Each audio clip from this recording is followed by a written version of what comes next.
Hey, welcome to Taylor's Trick-Taking Table. I'm Trick, and if you remember, we previously said on the channel, good news is, next week, everyone will be able to get the games we're covering. Whew. So a little preview. Exactly. Because it's still just in June, and instead of games being just into my house, these games are just into your house. Specifically, your phone. Remember these? You remember these? Your phone? Well, I hope so. Because if you get your phone right now, you can play the games that we're covering today. Boast or Nothing and Potato Man. They're implemented on an app that is free on both iOS and Android called Trickster's Table. So it looks a little bit like this. This is what it'll look like in your hand and on your phone, as you can see here. And it has not only Boast or Nothing and Potato Man, but as you can see, there's other games. You just have to slot in a new cartridge onto your phone, and you're able to play a ton of other games. So you'll be able to play the game we covered a little bit ago by Chris Ray, Magic Trick, which in that video, it's been a while, we were giving away ugly Christmas sweaters. So the winner to that giveaway is Dana, who had a wonderful, wonderful response. So Dana, reach out. There's links in the description to contact me. But we asked a question of, do you sort your hand in a trick-taking game? And a ton of different responses. I think overwhelmingly people said yes, they sort their hand. But Dana had an interesting one that was in hearts. They would sort their rank, but not, they would sort their suit, but not their rank. Because it would help, know where cards are.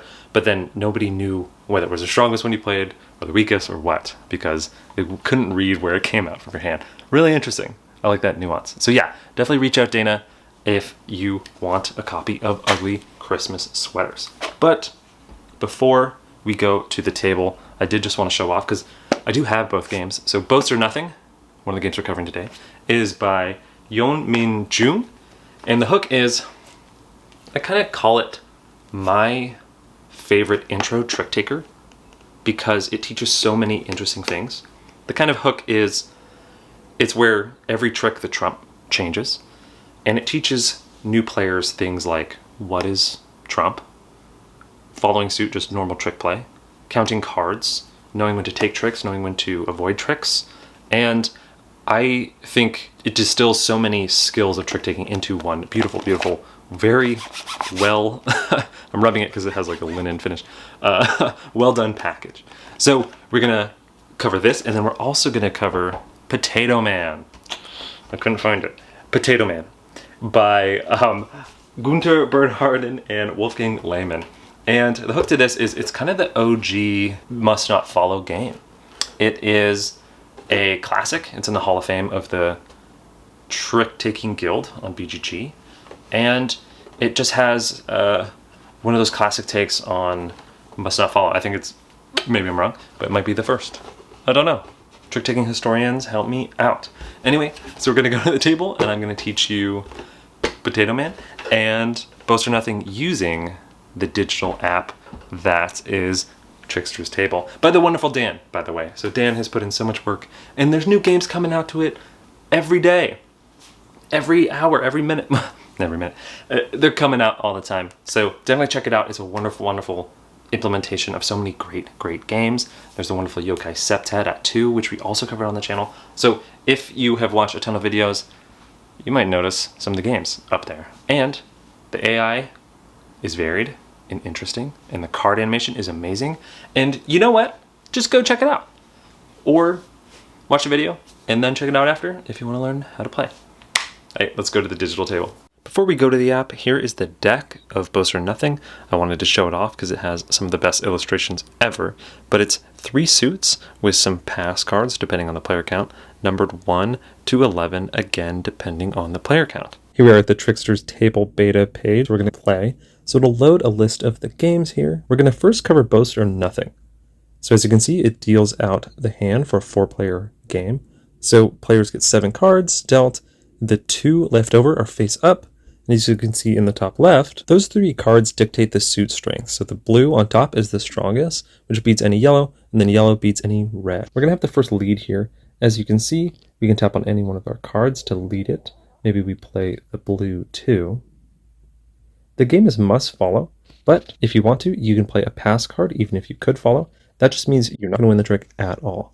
So the strongest suit present, and then the highest number in that suit would take the trick. So as you can see, the 3 is going to take the trick. The nice thing about the app is that it actually waits for a little bit, highlights the card that's going to win, and then if you tap it again, it'll move toward the player. So as you can see in the left here, the blue that won the trick slid all the way down the hierarchy. If the suit wins a trick, it's going to slide. Let's see here. We might win this. Nope. Thankfully not. So the knight is going to win, and notice how it slides down. So the tricks are kept in front of the player just so you can keep track. Like when this player takes a second one, it'll mark a 2 there. So the goal of the game is to either take 0 tricks, which is preferred, or take 2 tricks, or a certain number of tricks depending on the player count. At 4, it's definitely 2 tricks. Here, yellow is higher than the blue, so this yellow 9 is winning it right now. We're going to play the 7, and thankfully, the other player will take it. So yellow's the weakest, so we actually got out of this pretty nicely. And so as you can see at the end of a round here, if you take 0 tricks, you're going to get 2 points. If either of the other players would have taken only 2 tricks instead of, 3 and 4, they would have gotten 1 point. And it's just a race to a certain number of points. So as you can see in this scoring here, the player on the right took 2 tricks, so they got 1 point. So play like this just continues until they hit the threshold. Notice how when we have a pass card now, we can play that instead of playing one of our blues. And that's how to play Boast or Nothing. Next, we are going to cover Potato Man. So this is also a 4-player game. As you can see, it's going to deal out to all the players. There are 4 suits in the game. And as you can see above, the different 4 suits are going to have kind of a different range. So the yellow on the right here is going to be 1 to 13. And then the green, 3 to 14, blue, 4 to 16, 5 to 18. You are going to lead a card, let's say the 5 blue. So it's a must not follow game, meaning you can't play a card that's in the trick. So they played yellow, green, and pink. If you ever can't follow that rule, so like let's say the last person here only had green, yellow, or blue, which would be pretty wild in the first trick, the hand would end immediately. But since that doesn't happen, the player who played the highest number is going to take a point card from the suit that they won it in. So this player who played the 15, they will take the red because it was a red, and that is just worth 1. So now when it comes to us, we just can't play blue. So we can actually play, this red if we wanted to. So the dangerous thing about playing one of those reds, you can see it was black. The yellows also have black if they are low, like 1, 2, 3, and they act as the trump against the high reds. So even though we played a 16 and that would be high, the 2 actually beats it. So the player up top here, since they played the 2, is going to take that 4-point card. As you can see, now we can only play green or yellow. Let's just play a low green. So as you can see, these stacks at the top are slowly going to deplete. And what happens is, if any of those stacks do deplete, and a person would have won with a color that just got depleted, they don't take anything left, because I guess there is nothing left to take.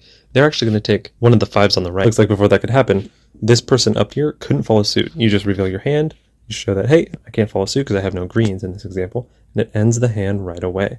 And sometimes the deal could just happen like that, like in this next hand right here. Notice we do not have any green. If there's ever a tie for a number, it's the latest played, like in this example. Play like this continues until the end of the 4 rounds, and whoever has the most points at the end wins. There's actually a 2-player variant where you play one card, the other opponent plays one card, you play a second card, and the other player plays another card. So you kind of go back and forth. Alrighty, so that is Boast or Nothing and Potato Man. Sorry, I just couldn't find Potato Man in my pile of trick-taking games. Let's first start with the amazing Boast or Nothing. I adore this game. Again, this is just one of the best intro trick takers. It teaches so much. Card counting, knowing when to pass, knowing when to take tricks, knowing how to pay attention to trump suits, and timing. Timing is a huge thing in this game. Maybe most lavish production ever. I'm playing with it as I was just getting it out for the video. But this trumping system, where the card that just wins, the suit of it just goes to the bottom, so your hands are also moving around in terms of strength, and there's no such thing as a good card or a bad card. It's so clean, so clever, and in a wonderful production. The bag is cute. The bits and pieces are like gold embossed and so funny. The card art is hilarious and so well drawn. I can't gush enough about how much I love these images, and the track is great, the theme is great, the rulebook is interesting. It does a lot of humor, which I think rubs people the wrong way, because I think it kind of gets in the way of maybe learning the game sometimes. I don't mind it. I think it's fun. I think it's tongue-in-cheek. But the box and the production is absolutely amazing. So the gameplay, again, I think the only cons I have of the game is I don't know if dealing the cards face up is too big of an issue. You know, it seems like a quick type of game. I don't know. Maybe that does help for card counting, but I don't know if that's really needed in this game. That's more of a meh point. One of the parts that does rub me the wrong way is I do wish the pass cards just went out to everyone, and then you just do something with the card deal and the math, because it always feels bad when someone just gets a bunch of pass cards and they have just the easiest time not getting any tricks. Feels a little like, okay. That's my one con of the game. Also, I think at some player counts, the moving up is a little stagnant, because the math just makes it so a lot of times players could take tricks to where only one player gets 1 point or something. So I think sometimes often the rounds could get stagnant at a certain player count. I'm trying to remember which one it is. 3? I don't know. But the math at a certain player count is rough. Those are the only cons I have of the game, and I think the pros definitely outweigh those cons. So while not maybe perfect, I think this is easily one of the highlights of trick-taking that I will show this to people new to trick-taking, to bring them in. And what a looker while it's doing it, huh? Anyway, this definitely deserves the seal, so... and yeah, just a wonderful, wonderful job by Marco. Into the app, because I guess this is an app review channel now. I think it's so smooth. The fact that the cards just kind of slide around. I love how the card suits look different, still look fun and pop. It's very quick. The fact that you have to tap it to have the person who won to take it. It's very intuitive. It shows what cards you can play. It's just so smooth. I love the animations. Dan did just such a wonderful job. And next is Potato Man. Look at that in all its glory. I really enjoy Potato Man as well. I think that Must Not Follow is a wonderful, wonderful mechanism. And again, I'm not 100% sure if it invented it. It was long ago, and I think it is one of the prominent highlights of Must Not Follow. But while I do think maybe future games, Tricky Time Crisis, ARM, have improved on Must Not Follow in interesting ways, I still think this is a slick game. I definitely find that the interplay of how the different suits have different ranks, and even though some are higher, they're actually just worth fewer points. There are two really fun moments of the game, I think, where sometimes you try to eke out a 16 or higher win with that red suit, and the person doesn't super potato you. Paying attention to when that's going to happen is really fun part of the game, and card counting that when you know someone can't play the 1, 2, or 3 to kind of reverse super trump you and win you with a yellow. But then also being able to do that on someone and getting those 4 points is so nice. It's kind of like a bingo moment in the game that feels great. Also, I don't know, sometimes I feel good about the fact that the hand ends early. And sometimes though it feels a little like the game design's like, I just don't really know what to do. And the game sometimes can just end a little too early to my liking. It feels like the game kind of gets really close sometimes and then like stops. It feels kind of like it like stutters, like you have a stick shift and you kind of stalled out. But then sometimes if you know you're winning, you can kind of short suit yourself in funny ways to that, so that you trigger that end game sooner. So it's tough. I like player agency in games, so I like when that can happen. But then sometimes it does feel like it just happens randomly, and even someone who wants more points kind of triggers it. So it's tough. I don't know how I feel about the hand ending in that way. The 2-player does a really cool thing where, since you can play 2 cards to the trick, you can kind of work that into your strategy a little bit more. So I definitely would recommend, if you like the 4-player version, to try out the 2-player. Overall, I can totally see why it's a classic. I think it pulls it a little bit shy of a seal of approval for me, just because I think some of the choices are a little bit obvious at times, and hands feel a little too short at times. It feels like the game stutters just a tiny bit from giving a recommendation. But definitely check it out, and maybe I could recommend it at 2, or give it the seal at 2.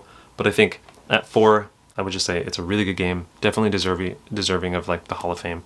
At 2, I think it is more closer to what I'd say is a little bit of the seal. But yeah, that is the wonderful Bows Are Nothing Potato Man. And again, please check out Dan's wonderful, wonderful Trickster's Table. He's done an amazing job and keeps putting out so many games and keeps doing such an amazing job, especially all for free. So thanks so much for watching, and catch you later. Bye.